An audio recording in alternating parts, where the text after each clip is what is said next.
नमस्कार, मैं हूँ रेखा। दर्शकों, बहुत बहुत स्वागत है आपका आपके अपने बेहद खास कार्यक्रम बिहार बिहान की एक प्यारी सी खूबसूरत सी सुबह में। एक नई सुबह की शुरुआत हो चुकी है और हर सुबह की तरह अपने विशेष मेहमान के साथ इस कार्यक्रम में हम उपस्थित हैं। दरअसल जब हम बातें शिक्षा की करते हैं और जब हम बातें कुछ ऐसे आगे बढ़ने की करते हैं, कुछ ऐसे समय की करते हैं जिससे इंसान ज़िंदगी में बहुत तरक्की कर पाता है, तो केवल और केवल हमारा जो मुख्य बिंदु है वो शिक्षा ही होता है। क्योंकि शिक्षा हमें जीने का तरीका सिखाती है। शिक्षा हमें ये नहीं बताती कि आपको क्या सोचना है, शिक्षा हमें ये बताती है कि आपको कैसे सोचना है। शिक्षा हमें ये नहीं सिखाती कि आपको कैसे जीना है, बल्कि शिक्षा आपको ये सिखाती है कि आपको अपनी ज़िंदगी में क्या कुछ करना चाहिए। औरों को प्रेरित करने के लिए आप अपनी ज़िंदगी को कैसे एक मिसाल के रूप में दूसरों के बीच लेकर उपस्थित हो पाते हैं। इन्हीं तमाम विषयों पर आज हम बातचीत करेंगे। लेकिन जैसा कि आप जानते हैं कि कार्यक्रम की शुरुआत सबसे पहले हम महापुरुषों द्वारा बताई गई अनमोल बातों के साथ करते हैं, अनमोल वचन के साथ करते हैं।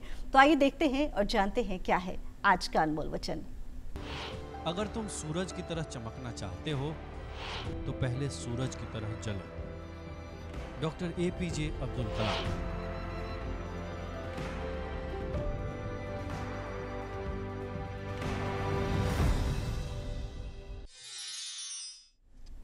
दर्शकों, और अब हम बातचीत करेंगे अपने विशेष मेहमान से। लेकिन जैसा कि हमने आपको बताया था कि आज के दिन हम शिक्षा पर बातें करेंगे और कई ऐसी चीज़ें जो शामिल हुई हैं शिक्षा पर। इसमें एक बहुत महत्वपूर्ण हो जाता है नई शिक्षा नीति। तो इस पर एक सॉफ्ट स्टोरी हम आपको दिखाएंगे, उसके बाद हम अपने विशेष मेहमान से मिलवाएंगे। आइए देखते हैं एक सॉफ्ट स्टोरी। सनातन काल से भारत में ज्ञान और विचार की समृद्ध परंपरा रही है। प्राचीन भारत में शिक्षा का लक्ष्य सांसारिक जीवन या स्कूली ज्ञान अर्जित करना ही नहीं था, बल्कि यह संपूर्ण आत्मज्ञान प्राप्ति पर बल देता था। तक्षशिला, नालंदा, विक्रमशिला और वल्लभी जैसी प्राचीन भारत के विश्व स्तरीय संस्थाओं ने शिक्षा और शोध के क्षेत्र में प्रतिमान स्थापित किए और चरक, सुश्रुत, आर्यभट्ट, वराहमिहिर, भास्कराचार्य, चाणक्य, पतंजलि और गौतम जैसे महान विद्वानों को पैदा किया, जिसने ज्ञान के विविध क्षेत्रों में प्रामाणिक मौलिक योगदान दिया। शिक्षा व्यवस्था में किए जा रहे बुनियादी बदलावों के केंद्र में हमारी यह समृद्ध विरासत, दर्शन और संस्कृति है। इसी को ध्यान में रखकर हमारी नरेंद्र मोदी सरकार ने नई राष्ट्रीय शिक्षा नीति को 29 जुलाई 2020 को मंजूरी प्रदान की, जो महान अंतरिक्ष वैज्ञानिक के कस्तूरी रंगन की अध्यक्षता वाली समिति की रिपोर्ट पर आधारित है। In India, we have embarked on a holistic and comprehensive journey. We believe that foundational literacy forms a strong base for our youth. And we are also combining it with technology. For this, we have started the National Initiative for Proficiency in Reading with Understanding and Numeracy और निपुण Bharat initiative. नई राष्ट्रीय शिक्षा नीति प्रत्येक व्यक्ति में निहित रचनात्मक क्षमताओं के विकल्प पर विशेष जोर देती है। यह नीति इस सिद्धांत पर आधारित है कि शिक्षा से न केवल साक्षरता और संख्यात्मक ज्ञान मिले, बल्कि उच्चतर स्तर की तार्किक और समस्या समाधान संबंधी संज्ञानात्मक क्षमताओं का भी विकास हो। साथ ही इससे छात्रों के नैतिक, सामाजिक और भावनात्मक मूल्य का भी विकास हो। नई शिक्षा नीति का लक्ष्य एक ऐसी शिक्षा व्यवस्था विकसित करना है जिसमें किसी भी सामाजिक और आर्थिक पृष्ठभूमि के शिक्षार्थियों को समान रूप से सर्वोच्च गुणवत्ता की शिक्षा उपलब्ध हो सके। नई शिक्षा नीति के मूलभूत सिद्धांत इस तरह है: हर एक बच्चे में विशिष्ट क्षमताओं की पहचान और उसका विकास करना, बुनियादी साक्षरता और संख्यात्मक ज्ञान पर बल देना, जिससे प्रत्येक बच्चा कक्षा 3 तक इसे सीख ले। बच्चों में उसके लिंग, जाति, स्थान, धर्म या आर्थिक आधार पर किसी तरह का भेदभाव नहीं करना। यह शिक्षा प्रणाली रटंत पद्धति के स्थान पर अवधारणात्मक समझ विकसित करने पर जोर देती है। नई शिक्षा नीति 2020 भारतीय शिक्षा प्रणाली में एक महत्वपूर्ण परिवर्तन लेकर आई है, जिसकी प्रमुख विशेषता इस तरह है। इस नीति में 5वीं कक्षा तक मातृभाषा को ही शिक्षा का माध्यम बनाया गया है। उसके बाद भी मातृभाषा में शिक्षा के विकल्प खुले रहेंगे। इस नीति के तहत 3 से 18 साल की उम्र तक के बच्चों के लिए स्कूली शिक्षा अनिवार्य कर दी गई है। इसमें 3 से 6 साल के बच्चों के लिए 3 साल की प्री स्कूलिंग भी शुरू की गई है। नई शिक्षा नीति में 5+3+3+4 का नया शैक्षणिक ढांचा प्रस्तुत किया गया है। यह ढांचा बच्चों की आयु और विकास के विभिन्न स्तरों को ध्यान में रखकर तैयार किया गया है। इस नीति में शिक्षा क्षेत्र पर सकल घरेलू उत्पाद के 6% सार्वजनिक व्यय का लक्ष्य रखा गया है। इस नीति के तहत साल 2030 तक सकल नामांकन अनुपात ग्रॉस एनरोलमेंट रेशियो को 100% लाने का लक्ष्य रखा गया है। NEP 2020 का एक महत्वपूर्ण पहलू समावेशिता है। इसमें विशेष रूप से अनुसूचित जाति, अनुसूचित जनजाति और अन्य कमजोर वर्गों के छात्रों के लिए विशेष प्रावधान किए गए हैं। NEP 2020 में शिक्षक प्रशिक्षण को बेहतर बनाने पर जोर दिया गया है। प्रशिक्षित शिक्षकों की उपलब्धता से शिक्षा की गुणवत्ता में सुधार होगा। नई शिक्षा नीति 2020 भारतीय शिक्षा प्रणाली के लिए एक क्रांतिकारी कदम है। यह नीति शिक्षा को एक सशक्त उपकरण बनाने, समावेशिता को बढ़ावा देने और तकनीकी विकास को समाहित करने का प्रयास करती है। तो दोस्तों, अभी आपने ये सॉफ्ट स्टोरी देखी नई शिक्षा नीति पर आधारित जो थी। कई ऐसी बातें होती है जो हमें प्रेरित करती है, क्योंकि शिक्षा का समय समय पे जब आधुनिकीकरण हुआ है और बच्चों को किस तरीके से शिक्षा दी जाए, शिक्षा में किस तरीके से बदलाव हो सके, शैक्षणिक माहौल कैसे बनाया जा सके, इन तमाम विषयों को इसमें समाहित किया गया है। और कार्यक्रम की शुरुआत में ही हमने आपसे बताया था कि आज हम बातचीत करेंगे शिक्षा के विषय पर। इसी विषय पर आज बातचीत करने के लिए हमने अपने स्टूडियो में आमंत्रित किया है। आप हैं डॉक्टर खगेंद्र कुमार। सर प्रणाम, बहुत बहुत स्वागत कार्यक्रम बिहार में। आपके विषय में अपने दर्शकों को बताऊं कि आप संकाय अध्यक्ष हैं शिक्षा विभाग पटना विश्वविद्यालय से। सर, अभी नई शिक्षा नीति पर हमने अपने दर्शकों को एक सॉफ्ट स्टोरी दिखाई है, और जब बातें हम शिक्षा में नवाचार की करते हैं, शिक्षा में आधुनिकीकरण की करते हैं, शिक्षा में अनुसंधान की करते हैं, तो लगता है कि बहुत सारी बातें हम कर सकते हैं जिससे हमारे दर्शक लाभान्वित हो पाएंगे। लेकिन सबसे पहले चाहूँगी कि आप अपने विषय में कुछ बताएं, कहाँ से संबंध रखते हैं, शिक्षा दीक्षा कैसे कहाँ से हुई, और अभी वर्तमान में जहाँ पदस्थापित है उसके विषय में। मैंने मास्टर्स और MPhil PhD केंद्रीय विश्वविद्यालय जामिया मिलिया नई दिल्ली से किया है। इसके पहले की शिक्षा दीक्षा मेरी बिहार में ही हुई है, और मैंने थोड़े समय के लिए दिल्ली विश्वविद्यालय के शिक्षा विभाग में भी पठन पाठन किया है, और पिछले लगभग 27 वर्षों से मैं पटना विश्वविद्यालय में शिक्षक हूँ। अभी मैं प्रोफेसर और संकाय अध्यक्ष हूँ, जैसा आपने कहा। इसके पहले मैं पटना ट्रेनिंग कॉलेज का भी 6 वर्ष के लिए प्राचार्य रह चुका हूँ। दूर शिक्षा निदेशालय पटना विश्वविद्यालय का डायरेक्टर भी रहा हूँ। मुझे पटना विश्वविद्यालय के रजिस्ट्रार रहने का भी सौभाग्य प्राप्त हुआ है, और इसके साथ साथ अभी मैं पटना विश्वविद्यालय का डेवलपमेंट ऑफिसर भी हूँ। और इसके साथ पठन पाठन में मेरी रुचि रही है। हमारी 6 पुस्तकें हैं, और हमारे कुछ शोध आलेख हैं जो कि राष्ट्रीय अंतर्राष्ट्रीय पत्रिकाओं में प्रकाशित हैं। जी। चूँकि आपने कई वर्ष दिए हैं खगेंद्र जी शिक्षा के जगत की, यदि हम बात करें बिहार से लेकर दिल्ली तक आपने शिक्षा के क्षेत्र में अपनी सेवाएं प्रदान की है। यदि हम बात करें, चूँकि एक समय पहले की हम बात करते हैं, तो अभिभावक की भी ये सोच होती थी कि नहीं, बच्चे हमारे मैट्रिकुलेशन कर ले, बच्चे हमारे इंटरमीडिएट कर ले या ग्रेजुएशन कर ले, तब उनका एक करियर ऑप्शन होता था कि मुझे क्या बनना है, इस विषय को लेकर उनकी प्राथमिकता होती थी। लेकिन आज की शिक्षा की यदि हम बात करें तो क्लास 1 क्लास 2 से ही बच्चे तय कर लेते हैं कि मुझे क्या बनना है। अभिभावक तय कर लेते हैं कि मुझे अपने बच्चे को ये बनाना है और उसी हिसाब से शिक्षा की व्यवस्था भी की गई है। तो बदलते दौर के साथ कैसी बदली है शिक्षा की व्यवस्था, इस पर आप क्या कुछ कहना चाहेंगे? देखिए, शिक्षा में हम लोग लगातार बदलाव का प्रयास कर रहे हैं और सबसे पहला प्रयास जो कि बहुत ही विजिबल रहा है, 2005 में राष्ट्रीय शिक्षा नीति आई थी, जिसमें कि पूरी शैक्षणिक प्रक्रिया को बदलने की कोशिश की गई है, खास करके स्कूली स्तर पर।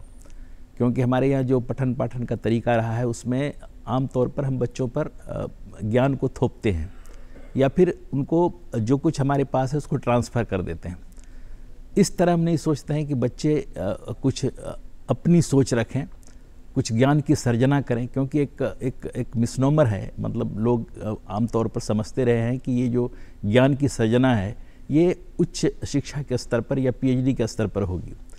लेकिन ये मिथ जो है, मिथ नहीं, वैसे ये आमतौर पर ये एस्टेब्लिश्ड फैक्ट है। लेकिन एनसीएफ जब हमारा आया, राष्ट्रीय curriculum framework, national curriculum framework 2005, तो हम लोगों ने एक काफ़ी मतलब इस बात को पूरे देश ने एक्सेप्ट किया और इसके लिए प्रयास भी किए गए कि बच्चे जहाँ से पढ़ाई शुरू करते हैं वहीं से उनकी सोच बने, वहीं से वो नॉलेज को कंस्ट्रक्ट कर पाए। मान लीजिए आमतौर पर क्या होता है, कोई सवाल हम देते हैं, जो उनको उत्तर सिखाते हैं वही उत्तर वो पुस्तिकाओं में लिखते हैं। अगर उससे हट करके कोई उत्तर वो लिख दें तो शायद उनके लिए मार्क्स नहीं मिलता है। लेकिन मान लीजिए कि किसी बच्चे ने कोई उत्तर लिखा है और आपको प्रासंगिक लग रहा है कि नहीं ये लॉजिकल सही है, तो शिक्षक को उसकी एडवोकेसी करनी चाहिए और उसको महत्व देना चाहिए। तो इस तरह हमने पूरी शिक्षण व्यवस्था में कोशिश की है, टीचर को इस तरह की ट्रेनिंग देने की कोशिश की है कि तमाम जो है कि वहीं से सर्जना शुरू हो और ये धीरे धीरे बच्चों में अभिरुचि हो। और यही कारण है कि शुरू से ऐसा नहीं करने के कारण आप देख रहे हैं कि खास करके जो हमारे बच्चे प्रोफेशनल्स बहुत अच्छे निकलते हैं, पूरे दुनिया भर में काम कर रहे हैं। लेकिन जहाँ तक रचनात्मकता और सृजन की बात है, नॉलेज के सृजन की, उसमें थोड़े हम पीछे पड़ जाते हैं। तो इस पर लगातार प्रयास चल रहा है और ये जो नई शिक्षा नीति आई है, इसको दोबारा से इस पर काफ़ी एम्फेसिस दिया गया है कि खास करके जो पेडागॉजी हो, जो पढ़ाने की शिक्षण का तरीका हो, उसमें बच्चों में सोच पैदा करे, क्रिटिकल थिंकिंग हो, वो कुछ मतलब रचनात्मक चीज़ें कर पाएँ। इस पर पूरा का पूरा एम्फेसिस है और पूरी प्रक्रिया को उस तरह बनाने की कोशिश की जा रही है। उसके लिए जैसे हमारे यहाँ SCERT हुआ, राष्ट्र स्तर पर जो है कि NCERT हुआ, तो ये लोग काफ़ी प्रयास कर रहे हैं। और जो पूरे अब देख रहे हैं ट्रेनिंग का जो हमारा पीरियड था, पहले 1 साल था, अगर बीएड करने के लिए 1 साल, तब 2 साल किया गया, एमएड का 2 साल किया गया। ये 2 साल का ये है कि इसमें जो टीचर की ट्रेनिंग है ये बहुत ही महत्वपूर्ण मुद्दा है और इस मुद्दे को 1 साल में सेटल नहीं किया जा सकता है। ये 2 साल उनको चाहिए ताकि वो पूरे शिक्षण पद्धति को समझ भी पाएँ और उनकी 2 इंटर्नशिप रखी गई है ताकि उसको प्रैक्टिस में भी ला पाएँ, उसको समझ पाएँ और फिर बच्चों के साथ काम कर पाएँ। और ख़ास करके जो अपने सर्विस के दौरान आपने देखा होगा कि पहले जो इक्का दुक्का ट्रेनिंग हुआ करती थे, बार बार हम लोग को उनको इन सर्विस ट्रेनिंग दे रहे हैं और इस तरफ उन्मुख कर रहे हैं कि बच्चों को सृजनात्मक बनाएं। केवल उनको नॉलेज पास नहीं करना, उनको प्रोसेस समझाएं, वो खुद ही काम करें, आप गाइडलाइंस दें और नतीजा उनको निकालने दें। जैसे प्रोजेक्ट मेथड से पढ़ाएं, डिस्कशन कराएं, उनको कोई प्रॉब्लम दें, वो बैठ करके डिस्कस करें, आप उसको मॉनिटर करें, उससे जो उत्तर निकलते हैं उसकी एडवोकेसी करें कि हाँ ये सही है। अगर वो किताबों में नहीं भी है, अगर लगता है ये एक नया, तो उसके लिए उनको शाबाशी देनी चाहिए। तो इस तरह ये पूरी प्रक्रिया बदलने की कोशिश की जा रही है। और यदि हम बात करें खगेंद्र जी, चूँकि जब हम प्राइवेट स्कूल की बात करते हैं और आज के गार्जियन भी बहुत सोचते हैं बच्चों के करियर को लेके, और यही वजह है कि प्ले स्कूल जैसे कई कॉन्सेप्ट है जो डेवलप हो चुके हैं।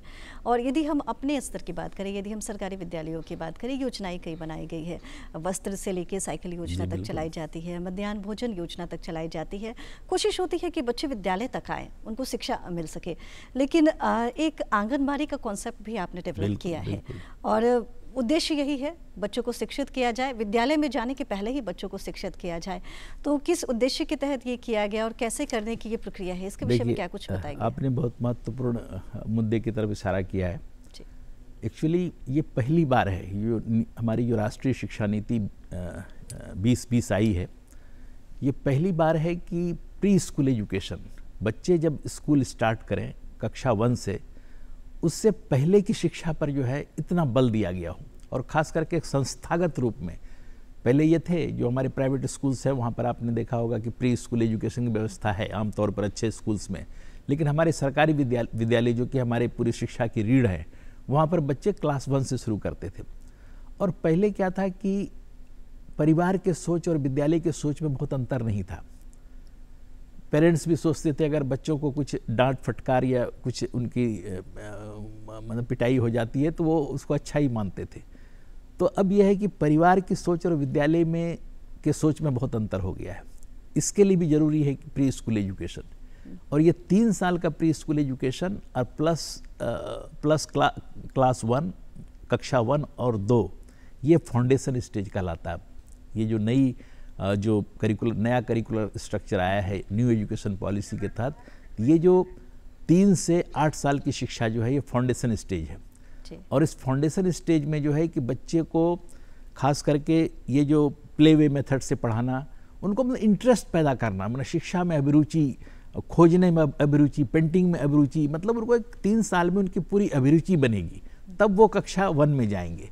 तो इससे क्या होता है कि पूरा रिसर्च किया गया है और देखा गया है न्यू शिक्षा, ये जो हमारी राष्ट्रीय शिक्षा नीति में, ये मतलब उसी नीति में ही इसको बहुत डिटेल में डिस्कस किया गया है। जबकि आमतौर पर नीतियों में क्या होता है, ब्रीफ में चीज़ें होती है, लेकिन इतना एम्फेसिस है, इसको डिटेल वहाँ किया गया है कि जो कि रिसर्च बताता है कि जो बच्चे प्री स्कूल करके जाते हैं उनका सक्सेस रेट ज़्यादा है, रिटेंशन ज़्यादा है, वो शिक्षा में ज़्यादा अभिरुचि लेते हैं।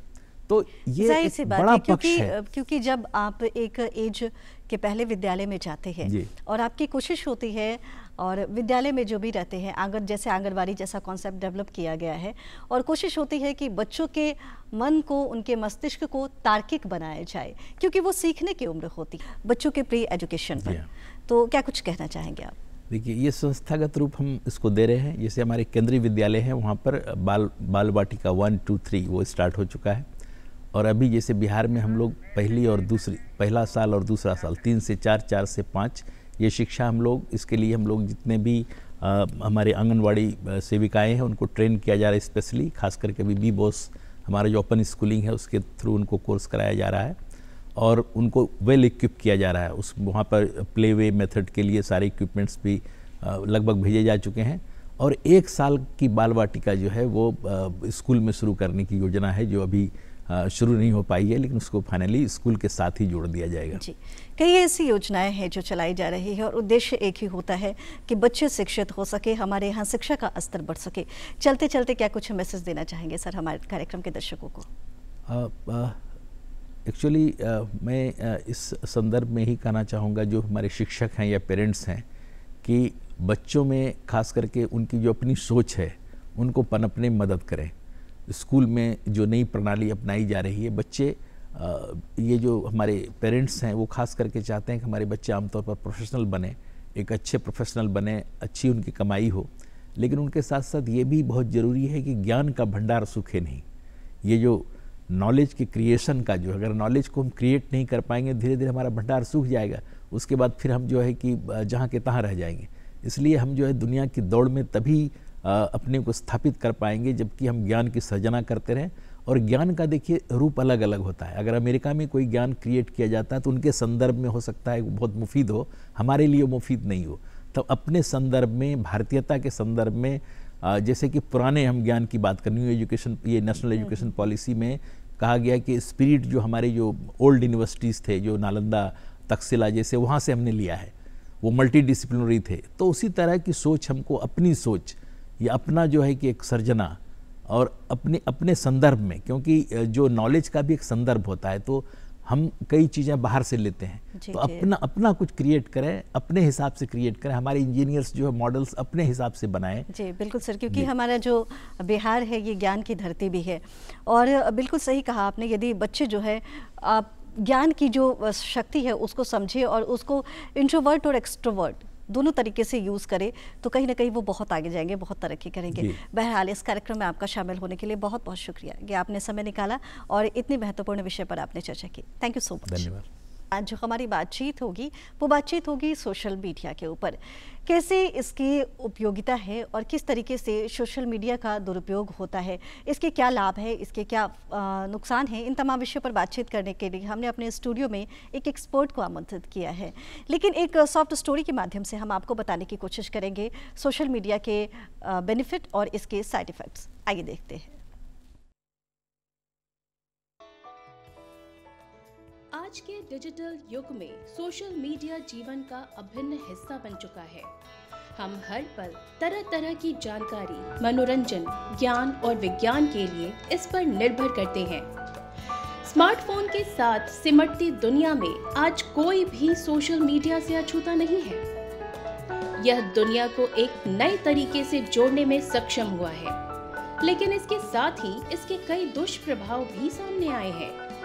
अगर हम सोशल मीडिया से होने वाले लाभ की बात करें तो सोशल मीडिया सूचना के प्रसार का एक अत्यंत प्रभावी साधन है। किसी भी घटना, समाचार या सूचना को लोगों तक हम सोशल मीडिया के उपयोग से पहुंचाते हैं।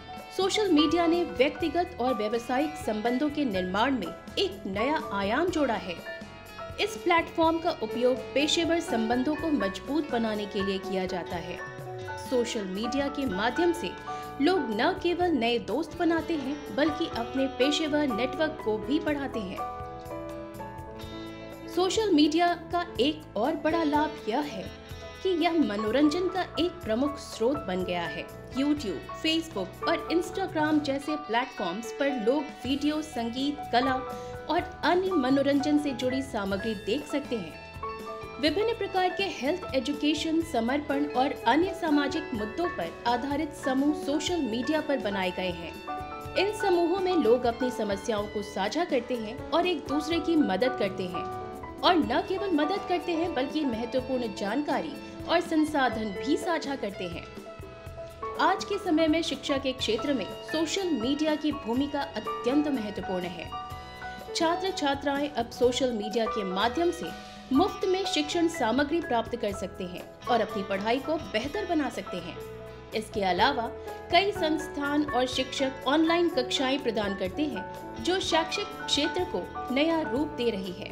सोशल मीडिया का उपयोग व्यवसायिक प्रचार और विपणन के लिए भी किया जा रहा है। छोटे व्यवसायी और उद्यमी सोशल मीडिया के माध्यम से अपने उत्पादों और सेवाओं को बढ़ावा देते हैं। इस तरह हम देखें तो सोशल मीडिया के बहुत सारे लाभ हैं। इसके विपरीत सोशल मीडिया के कुछ नुकसान भी हैं। सोशल मीडिया के अत्यधिक उपयोग से मानसिक स्वास्थ्य पर नकारात्मक प्रभाव पड़ सकता है। कई अध्ययन बताते हैं कि सोशल मीडिया पर अधिक समय बिताने से अवसाद, चिंता और आत्म-मूल्य में कमी जैसी मानसिक समस्याएं उत्पन्न हो सकती हैं। सोशल मीडिया पर घंटों बिता देना लोगों के लिए एक आदत बन जाती है। यह केवल समय की बर्बादी ही है। सोशल मीडिया पर उत्पीड़न और शोषण की घटनाएं बढ़ रही हैं। यौन उत्पीड़न, साइबर बुलिंग, गाली गलौज और अन्य प्रकार के ऑनलाइन उत्पीड़न के मामले लगातार बढ़ रहे हैं। यह न केवल मानसिक स्वास्थ्य के लिए खतरनाक है बल्कि कभी-कभी तो इससे गंभीर शारीरिक और मानसिक परिणाम भी हो सकते हैं। सोशल मीडिया पर फर्जी खबरों और अफवाहों का प्रसार अत्यधिक हो रहा है। सोशल मीडिया पर डेटा सुरक्षा और गोपनीयता के मुद्दे भी गंभीर हैं। उपयोगकर्ताओं के व्यक्तिगत डेटा का दुरुपयोग, हैकिंग और अन्य ऑनलाइन अपराधों के कारण लोग सोशल मीडिया के उपयोग में असुरक्षित महसूस करते हैं। सोशल मीडिया के अत्यधिक उपयोग से शारीरिक स्वास्थ्य पर भी असर पड़ सकता है। इसके अत्यधिक उपयोग से समाज में अलगाव और अकेलापन भी बढ़ सकता है। लोग वर्चुअल दुनिया में समय बिताने के कारण असल जिंदगी में सामाजिक मेलजोल को नकारने लगते हैं। सोशल मीडिया के फायदे और नुकसान दोनों ही स्पष्ट हैं। इसका सही उपयोग व्यक्ति के जीवन को बेहतर बना सकता है, जबकि इसके अत्यधिक या गलत उपयोग से गंभीर समस्याएं उत्पन्न हो सकती हैं। इसलिए हमें सोशल मीडिया का उपयोग संयमित और सजग तरीके से करना चाहिए। तो दर्शकों, आपने अभी ये सॉफ्ट स्टोरी देखी और जाना कैसे सोशल मीडिया का दुष्प्रभाव होता है और इसके क्या बेनिफिट है। इस विषय पर बातचीत करने के लिए हमने अपने एक्सपर्ट को आमंत्रित किया है। आइए परिचय करवाते हैं। आज हमारे बीच हैं विशेष मेहमान के तौर पर डॉक्टर अशोक कुमार। सर, बहुत बहुत स्वागत, अभिनंदन आपका कार्यक्रम बिहार में। आप एलन मिश्रा इंस्टीट्यूट में प्रोफेसर के असिस्टेंट प्रोफेसर के पद पर कार्यरत थे। जी जी। सबसे पहले आपके विषय में जानना चाहूँगी सर, शुरुआती शिक्षा दीक्षा कब, कैसे, कहाँ से हुई और वर्तमान में जो आप कार्य कर रहे हैं इसके विषय में। जी, मेरा नाम डॉक्टर अशोक कुमार हुआ और एलन मिश्रा इंस्टीट्यूट पटना में हम असिस्टेंट प्रोफेसर के रूप में कार्यरत हैं। हमने MBA वहीं से किया था। MBA करने के बाद कॉरपोरेट में हमने जॉब किया। चूँकि मेरा नेचर कॉरपोरेट से कंप्लीट मैच नहीं कर पाया, जिसके चलते हमें मतलब हम कंफर्टेबल फील नहीं कर रहे थे, तो अपना स्कोप ढूंढते रहे और टीचिंग हमें बेस्ट लगा। टीचिंग हमें शुरू से ही पसंद था, तो टीचिंग में स्कोप बढ़ने लगा और हम पटना के सारे मैक्सिमम कॉलेजेस में जहाँ MBA और BBA की पढ़ाई होती थी वहाँ से अपना टीचिंग में करियर स्टार्ट किया। और 1 जनवरी 2013 को एलन मिश्रा इंस्टीट्यूट में हमने एज ए असिस्टेंट प्रोफेसर के रूप में ज्वाइन किया। तब से आज तक वहाँ मैं कार्यरत हूँ। जी। चूँकि हम बात करें अशोक जी, सोशल मीडिया के विषय में यदि हम बात करते हैं तो लोगों को लगता है कि कुछ ही ऐसे साइट्स है जिस पर वो जाके यूज़ कर सकते हैं, जैसे फेसबुक हुआ, ट्विटर हुआ, इंस्टाग्राम हुआ, बहुत सारे ऐसे सोशल साइट है। लेकिन सोशल मीडिया की कई उपयोगिता है। कई ऐसे लोग हैं जो यदि चाहे तो इसका उपयोग करके अपने ज्ञान को बहुत बढ़ा सकते हैं, उसके विषय में बहुत ज़्यादा जानकारी ले सकते हैं किसी भी क्षेत्र के विषय में। तो क्या है सोशल मीडिया की उपयोगिता, इस विषय पर क्या कुछ बताना चाहेंगे आप? सोशल मीडिया की अगर हम लोग बात करें तो ये हमारे दैनिक जीवन का मतलब इंटीग्रल पार्ट बन गया है। इससे हम मतलब दूर रहना हमारे लिए काफ़ी मुश्किल हो गया है। और किसी भी तरह का इन्फॉर्मेशन को अगर हम लेना चाहते हैं तो पहले क्या था कि जब सोशल मीडिया नहीं था तो हम कहीं ना कहीं जाकर किसी ऑर्गेनाइजेशन में किसी से जाकर पूछते थे, एक्सपर्ट से मिलते थे। लेकिन आज का समय ऐसा हो गया है कि हमें कहीं जाने की ज़रूरत नहीं है। सारा मैसेज, सारे तरह के इन्फॉर्मेशन हमारे पास ही अवेलेबल है। वो हमारे मोबाइल पर अवेलेबल है, हमारे लैपटॉप पर अवेलेबल है, नेट के थ्रू अवेलेबल है। तो हमारे जो भी हमारा पर डे का रिक्वायरमेंट हो या ह्यूमन बीइंग का जो भी रिक्वायरमेंट है, सब कुछ हम सोशल मीडिया के थ्रू इन्फॉर्मेशन को गेन कर रहे हैं और अपने रिक्वायरमेंट को फुलफिल कर रहे हैं। जी, अगर हम फील्ड की बात करें, डिफरेंट फील्ड की बात करें, तो कोई भी ऐसा फील्ड नहीं है जो कि सोशल मीडिया को मतलब सोशल मीडिया उसको हेल्प नहीं कर रहा है और उसमें चार्मिंग नहीं ला रहा है। जी, जहाँ इसके लाभ हैं वहाँ इसके दुष्परिणाम भी है, इसके दुष्प्रभाव भी है। जी। तो एक तो आपने बताया कि इसकी क्या उपयोगिता है, कैसे लोग इसके विषय में इसको अपने दैनिक जीवन में यूज करके इससे फ़ायदा उठा सकते हैं। यदि हम बातचीत करें किस तरीके से इससे बेनिफिट लिया जा सकता है, तो इसके विषय में क्या कुछ कहना चाहेंगे सर? बेनिफिट की जहाँ तक बात है तो जैसे कि हम लोग बात किए कि हमारा कोई भी ऐसा दिन नहीं है, कोई भी ऐसा फील्ड नहीं है जो सोशल मीडिया से वंचित है। एजुकेशन की बात करें तो एजुकेशन हम पूरा का पूरा एजुकेशन घर बैठे सोशल मीडिया के थ्रू ले सकते हैं। फेसबुक के थ्रू, यूट्यूब के थ्रू, जिस तरह का एजुकेशन हम लेना चाहते हैं वो ले सकते हैं। हेल्थ से रिलेटेड जिस तरह की इन्फॉर्मेशन हमें चाहिए वो हम ले सकते हैं। हम ग्लोबल लेवल पर चाहे जिस तरह की इन्फॉर्मेशन हमें चाहिए, चाहे लोकल लेवल का इन्फॉर्मेशन हो, ग्लोबल लेवल का इन्फॉर्मेशन हो, कंट्री लेवल का इन्फॉर्मेशन हो, वो एजुकेशन से हो, हेल्थ से हो, गेम से हो, किसी भी फील्ड का हो, उससे हम आसानी से ले सकते हैं। तो ये घर बैठे, और सबसे बड़ी विशेषता है कि free of cost, generally usually free of cost ही हमें मिलता है।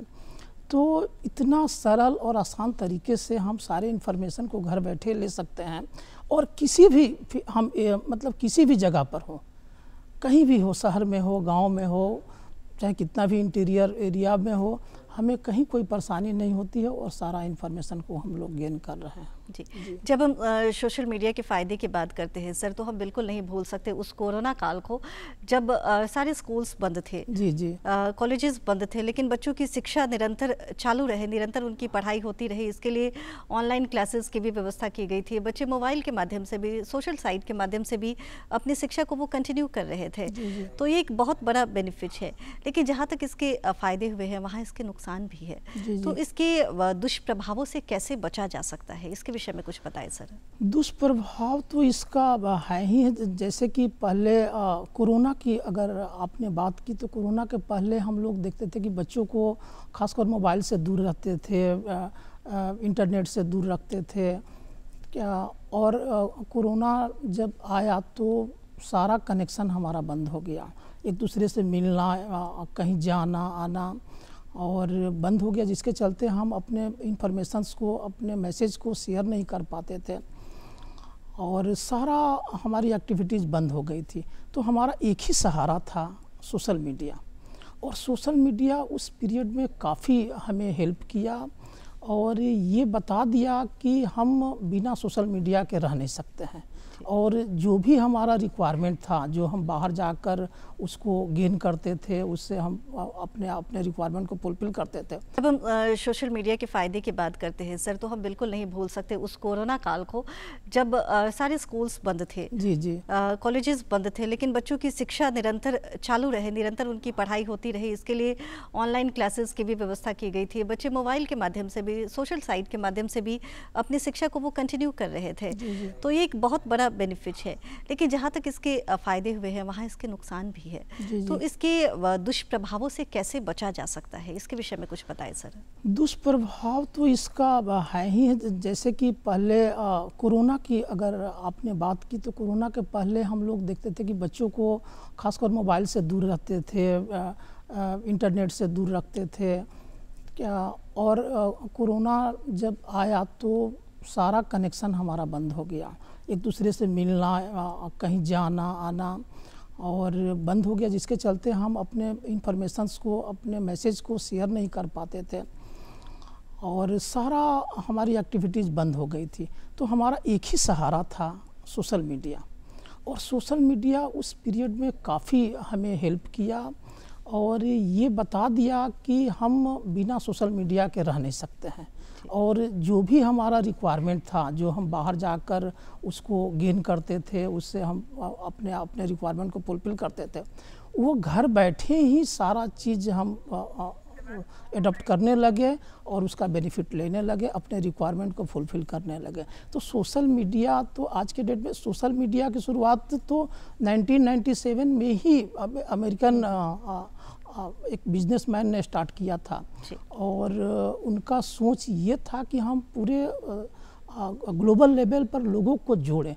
तो उस समय बहुत लोगों ने उनको सराहा नहीं, लेकिन 2001 तक 10 लाख यूजर हो गए सोशल मीडिया का। हालांकि उसके बाद वो बंद हो गया, उनके जो सोशल मीडिया थी वो बंद हो गया, लेकिन उसके बाद लोगों को सोशल मीडिया का इम्पोर्टेंस पता चला और उसके बाद जो क्रांति आई सोशल मीडिया में, आज हम लोग देख रहे हैं कि ऐसा मतलब 53.8% करीब हमारा जो पॉपुलेशन है ग्लोबल लेवल का, वो सोशल मीडिया से कनेक्टेड है। जी, और भी बातचीत करेंगे शुभ जी, लेकिन यहाँ पर एक छोटे से विराम के लिए रुकते हैं। दर्शकों कहीं जाइएगा नहीं, जब इस विराम से वापस लौटेंगे तो ये जानने की कोशिश करेंगे कि कैसे आप सोशल मीडिया के थ्रू अपने इन्फॉर्मेशन को गेन कर सकते हैं और क्या कुछ है जिससे आपको बचकर रहना चाहिए। बहुत सारी चर्चाएँ हमने की, चूँकि आज के दिन की यदि हम बात करें तो सोशल मीडिया पे जो हमारी चर्चा चल रही है सर, जानना चाहूँगी कि भविष्य में इसकी जो उपयोगिता है, इसके विषय पे आप क्या कुछ बताना चाहेंगे।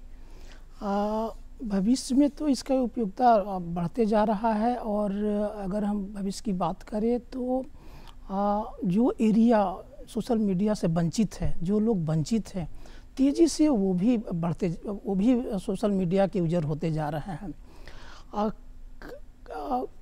इसकी जो उपयोगिता है, जो एरिया की बात जैसे हम लोग कर रहे हैं कि जैसे बहुत सारा गांव है जो इंटीरियर एरिया है जहां नेट पहुंच नहीं पा रहा है, और वहाँ नेट की सुविधा होते ही और इलेक्ट्रिसिटी की या पावर की सुविधा होते ही वहाँ इंटरनेट से लोग जुड़ रहे हैं। तो तेज़ी से जो एरिया वंचित है वो तेज़ी से एरिया वो इस सोशल मीडिया के फैसिलिटीज़ को अवेल करने के लिए वो वेट कर रहे हैं और अपने रिक्वायरमेंट को फुलफ़िल करने के लिए वो वेट कर रहे हैं। जी, चूँकि जब हम बदलते परिवेश की तरफ सर आगे बढ़ चुके हैं, हर बच्चे के हाथ में मोबाइल तो ज़रूर होता है। जी। ऐसे में बच्चों को किस तरीके से इसका उपयोग करना चाहिए, कौन सी ऐसी चीज़ है जिससे वो बचकर रह सकते हैं, इसके विषय में ज़रूर आप बताएं। सोशल मीडिया की जहाँ पॉपुलैरिटी की बात करें तो हमारा जो 24 आवर जो हम लोग अपने काम के लिए या अपने लिए जो यूज करते थे, उसमें अगर सोशल मीडिया की हम लोग बात करें तो उसमें 2.5 घंटा तो हम लोग एवरेज सोशल मीडिया पर टाइम वेस्ट कर रहे हैं। वेस्ट नहीं कर रहे हैं, मतलब कि हम सोशल मीडिया को दे रहे हैं जी। और उसके बाद हमारे पास अगर 24 आवर्स में से 2.5 घंटे निकल जाता है तो 21 साढ़े 21 घंटे ही हमारे पास बचता है। तो ये हमें देखना होगा कि 2.5 घंटे जो हम अपना टाइम जो एक्सपेंड कर रहे हैं सोशल मीडिया पर, वो हमारे लिए कितना उपयोगी है। क्योंकि कहीं भी कोई भी चीज़ को अगर हम अवेल करना चाहते हैं तो दोनों एस्पेक्ट हमें देखने को मिलता है, पॉजिटिव और नेगेटिव। तो हमें ये देखना होगा कि बच्चे जो आजकल जो सोशल मीडिया को यूज कर रहे हैं, जो 2.5 घंटे average time per day they रहे हैं, तो वो कौन से साइट को देख रहे हैं, कितना वो बेनिफिटेड हो रहे हैं, उसके लिए हमें सुपरविज़न करने की ज़रूरत है, जानने की ज़रूरत है। क्योंकि उसको बच्चे को हम दूर नहीं कर सकते हैं, क्योंकि उनका एजुकेशन, बहुत सारे ऐसे वीडियोज़ हैं, बहुत सारे ऐसे लेक्चर्स हैं जो कि उसको वो देखकर और उसको वो पढ़कर उससे वो बेनिफिटेड होते हैं। तो बच्चे को तो हम दूर नहीं कर सकते। हेल्थ से रिलेटेड बहुत तरह का इशूज है जो कि उसको वो बच्चे उसको अवेल करना चाहते हैं तो दूर नहीं कर सकते हैं। जनरल नॉलेज की बातें हैं, जनरल नॉलेज की बात है जिसको बच्चे उस सोशल मीडिया के थ्रू वो गेन करते हैं, तो ये सारी चीज़ों को हम बच्चे को दूर नहीं कर सकते हैं। लेकिन ये हमें देखना होगा कि बच्चे कितना यूज कर रहे हैं और कैसे इन्फॉर्मेशन को वो किस तरह के इन्फॉर्मेशन को गेन कर रहे हैं। पेरेंट्स के लिए क्या कुछ कहना चाहेंगे कि कैसे वो अपने बच्चों पर निगरानी रखें या कैसे वो अपने बच्चे को समझाएं कि आप सोशल साइट का यूज़ करें या ना करें, कैसे उनको इसके उपयोग और दुरुपयोग के विषय में बताएं? पेरेंट्स को हम इस चैनल के माध्यम से यही कहना चाहेंगे कि कोई भी बच्चा है, अगर हम पेरेंट्स हैं तो बच्चे का तो एक्टिविटीज़ से, बॉडी लैंग्वेज से एक एवरेज एक्सपेक्टेशंस तो हो ही जाता है कि बच्चे का एक्टिविटीज़ किस तरह जा रहा है, कहाँ झुकाव है। तो उसके अनुसार हमें बच्चे की एक्टिविटीज़ को रेगुलेट करने की ज़रूरत है और टाइम टू टाइम वॉच करने की ज़रूरत है कि बच्चे जो सोशल मीडिया को यूज कर रहे हैं उससे कितना बेनिफिटेड हो रहे हैं। वो तो एक पता चल ही जाता है कि बच्चे जो यूज कर रहे हैं सोशल मीडिया को, उससे वो कितना बेनिफिटेड हो रहे हैं या नहीं हो रहे हैं, अच्छा चीज़ सीख रहे हैं या गलत चीज़ को सीख रहे हैं। जी। क्या कुछ मैसेज देना चाहेंगे सर कार्यक्रम बिहार बिहान के दर्शकों को? इस चैनल के माध्यम से हम अपने भाई बहनों को यही कहना चाहेंगे कि सोशल मीडिया ये बहुत बड़ा अपॉर्चुनिटीज़ है हम लोग के लिए, लेकिन इसका नुकसान भी है।